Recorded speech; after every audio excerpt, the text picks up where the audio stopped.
welcome back to the Mighty Oaks podcast. Hello again and welcome back to the Mighty Oaks podcast, the official podcast of the Oakleigh Cricket Club. Hello and welcome to another episode of the Mighty Oaks podcast, proudly brought to you by Ray White Oakleigh.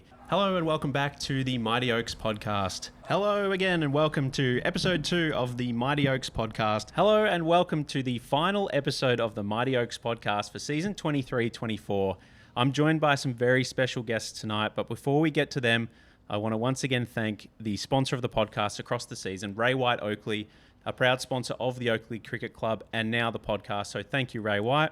And for the first ever episode, I'm joined by Club Vice President, Chairman of Selectors, Trent Shields. Welcome. Thank you, Miles. You'll notice that next to me is not Trent Shields from last week.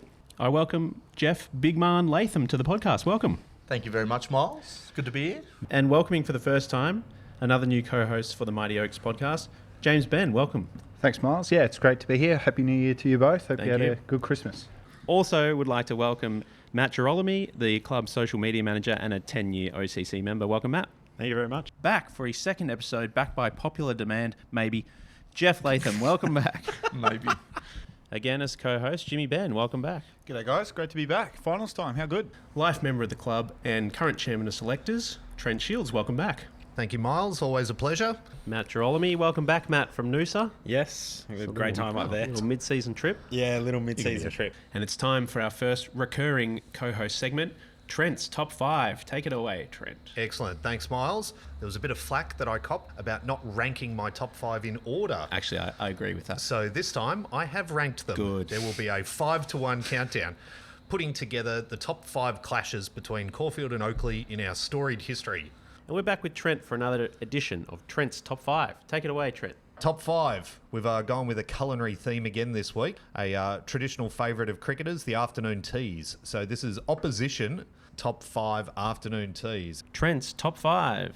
So it's a food-related top 5. It is a food-related top 5. So the Oakleigh Cricket Club is famous for a lot of things, but the Thursday night splatty meal deals are an institution of the club and have been for about 20 years now. Just before you go, I have something in mind which I think will be your number 1. Yes. I haven't seen the list. Okay. Don't disappoint me. We'll see how we go. Number 5. Okay. Putting Eton Mall to shame, Glenda's marinated lamb souvlakis. Oh, yeah. Number 4, the business-themed MYOB burgers. Make your own burgers. Right. Number 3, now, this might be a bit controversial. Piccolinos. Oh, okay. 3. I think if you asked around the club, Piccolinos would be in most people's 1 or 2 slot. And Agreed. you've gone number 3. Agreed. Okay. This is Trent's top 5. This too. is Trent's Top 5. I will not bow to public pressure. Number 2. Wow. Wow, this is what I thought you would have number 1. Mexican. Mexican. You're famous for liking Mexican food. Yes. By the way. Yes, absolutely. This is probably my favourite food of all time, though. Roast pork. Oh, roast pork. Roast pork. With gravy, I'm assuming. How I like to have my roast pork served is a gravy soup with crackle croutons. Anyway, that's the top 5. Roast pork, yeah, we don't have that often. Let us know what you think. A brand new segment brought to you by Big Man himself. Jeff, let's throw to you for your segment, What's Hot and What's Not. All right.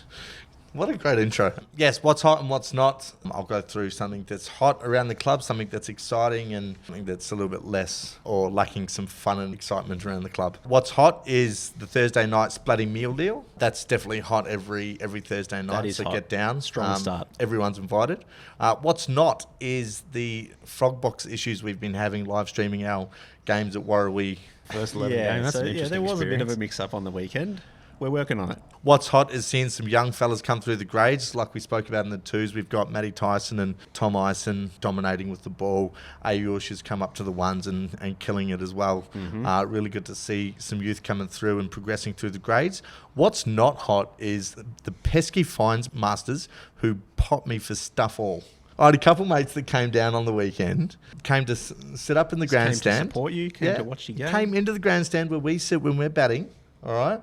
And I go to sit with them for a little while. At the end of the game, I find out that James Ritchie has fined me $18. How many friends do you have? Not many, but two of them came down. $2 a friend, not $18 worth. Another thing that's hot is getting to train on the turf nets after being in the indoor nets for the pre-season and then on the Syntho for some of it as well. What's not hot is making Turtle run a lap at the end of training because he couldn't execute a Yorker. Personally, I had to hear about that for days. Not hot for the rest of us. He was pretty hot, though. He was steaming. And we also had to wait for him to finish the lap as well. So, Gracie, please. Don't call him Turtle for nothing.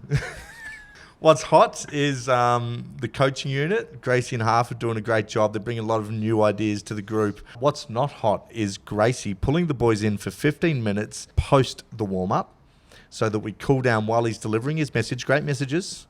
But we're cooling down while he's delivering his message before we start training. We're going to have another edition of Giro's Quiz. Yes, we are, but it's going to be a bit of rapid fire. So I'll give you 1 minute to answer as many questions as possible. 3, 2, 1, go. Name the traditional fielding position in between point and mid-off. Point cover. Which Australian cricketer was nicknamed Roy? Andrew Simons. Who took over the captaincy when Steve Waugh retired? Ponting. Yep. With a score of 400, who has the highest ever? Brian Lara. Who has played the most test matches? Sachin Tendulkar. Who has the fastest test century? Brendan McCullum. Yep. In which city is Edgbaston Stadium? Time. 6, I think. 6. Ready, Set, go. What is the length of a cricket pitch in yards? 22. Yep, correct. What are the travelling English supporters known as around the world? Barmy Army. What is an umpire signalling if he raises 2 hands and arms above his head? A 6. The name of a ball that is considered unplayable? A Jaffa. Yep. How many balls total in a T20 match, both innings? 240. What does LBW stand for? Leg before wicket. Yep. Which BBL star was banned for 12 months after being deemed to have an illegal action? Chris Green. Yep. How long is the tea break in Test cricket? 40 minutes. No, 20 minutes. No. Take your Time. first answer. 7. He 7. just got it as Oh. well. Oh. I'm still finding that technicality on the catches. That's ridiculous. That is absolutely ridiculous. You are the first people who are going to find out the OCC Senior Team of the Year, which I am going to announce live here on the podcast. So well done. That's the Team of the Year. I'll run through them again. Opening the batting, Ryan Pearson and Robert Howes. 3, Carter Bilbra. 4, Dinesh Patel, who's the wicketkeeper. 5, Matthew Grace. 6, Ryan Chappell. 7, Anthony Howes. 8, Joel Ajani. 9, Josh Peake. 10, Ben Salmon. 11, Tom Ison. And 12, Matt Tyson. So congratulations to you all. Beforehand, we've got a very special guest. His name is Jeremy Devlin. He's a former Oak.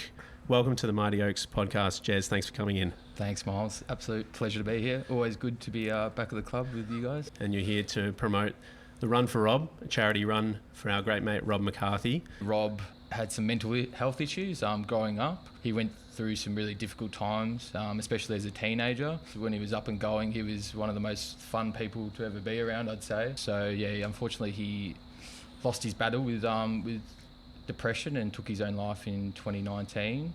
Yeah, we were doing Movember the next few years, and I had an idea just to try and step it up a notch. Thought, yeah, why not? Let's do a run, sort of one in memory of him. A big advocate for men's mental health. He would post his videos on Facebook where he would talk. Never forget those nostrils. Yeah, the flaring nostrils. Yeah, he would talk really openly about it and sort of go into detail about his journey and like stuff where no one's really gone before, being on medication, what he does for his mental health, you know, how social media affects your own mental health and stuff like that. The run is happening once a year now in November. Yeah, so back to the run. Yeah, back to the run. Yeah, so I had an idea. Yeah, let's do a run. Yeah, Rocket would have absolutely loved something like that. It's growing, a lot more than we thought it would. I think we would have had 120, 150 people there on Sundays. It's part of November. Donations are still open, I believe, are they? Yeah. So we've got an Instagram page. I think it's just run_for_Rob.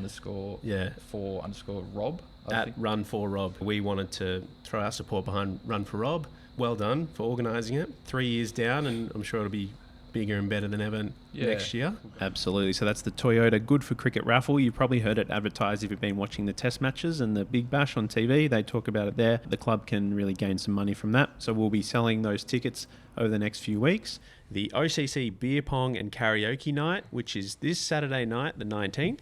It's going to be a really exciting night. Here in the club rooms, we had a big beer pong tournament. I believe we had 29 teams participate on the night, so that was a huge effort. That's a large bracket. Yeah, very, very large bracket. We'll say congrats to Matt Grace and his partner Amy, although I believe that was a very big one-man team with Amy sinking. Amy carried. Every single one of the carried. first 3 games. Yeah, very big couple of weeks. Dressed as Salt and Pepper. Salt and Pepper. That was a You'll very see good the photo costume. of the Push champion it, yeah. team. How did you go, gentlemen? How'd your team go, Matt? Barbie and Ken? Yeah, Barbie and Ken with my partner Holly. We were 4 cups to 1 up at one point and choked that and lost. And we're 4-1 down to them and came back nearly won, but unfortunately went down in that game as well. So 2 losses. 2 losses. Yeah, okay. No, I tried to how'd you not say that. How did you go? I played with chaps, and we came dressed as grunge fans from the 90s. But unfortunately, we lost our first round match against Luke Rhodes and the one-armed bandit Geordie Brambleby by 1 cup. Yep. And then in the second round against Jack and Lizzie, we won by 6 cups. I partnered with Matt Stamps. We won both of our group games. The gentleman? But we also lost to Luke Rhodes and Jordan Brambleby in the first knockout round. Let's hear from First 11 captain Ryan Pearson now. I'm here on the training track with First 11 captain Ryan Pearson, following the round 4 victory of the First 11 against Mount Waverley and the retaining of the Monash Community Shield. It was a pretty good all-round performance from the boys. So yeah, wrapped. We got the 6 points and got our season underway. I'm here with Matt Stamps, captain of the second 11, following his 250th match for the Oakleigh Cricket Club on the weekend. Matt, congratulations on playing 250. What does that mean to you? Thanks, Miles. Yeah, it means a lot. Really proud of it. Getting halfway to the old man. It's a good start. How did you feel at the end of that game? Were you pretty happy with the fifer? Yeah, I was pretty ecstatic, to be honest. Being my first one at the club and first one for a long time. Like, my natural game plan is always, I'm not particularly quick. I'm not a big mover of the ball, so I've got to try and challenge the stumps. Lead up, always the same. Get down to the Valley Food Store, who are my sponsors. They're platinum sponsors this season. Yeah, it was a great feeling after all. Like, we needed the big win. It was hot. It was like a struggle for everyone, and just wanted to get that win for the boys. The man of the match, the Alan Stamps medal winner, Yush, welcome back to the podcast. 100 not out in the semi-final and another 100 not out in the grand final. Congratulations. How are you feeling a week and a half after those heroics? I'm still recovering, to be honest. Yep. From the game or from the post-match? You can find the podcast on our YouTube channel, Oakleigh Cricket Club. You can also listen on Spotify and Apple Podcasts. Search Mighty Oaks Podcast. Trent Shields, Matt Girolami, Jimmy Benn, Jeff Latham, they all put in a lot of hours either co-hosting the show, coming up with segments, all that kind of thing. So thank you to you four very, very much. Thank you to the club, Peter Webb, the president. Thank you, Oakleigh. Thanks for having us. Well done on a great season. Thank you. And all the best for the future. Go Go Oaks. Oaks. Go Oaks. Let's go back to back. Woo! Back to back to back.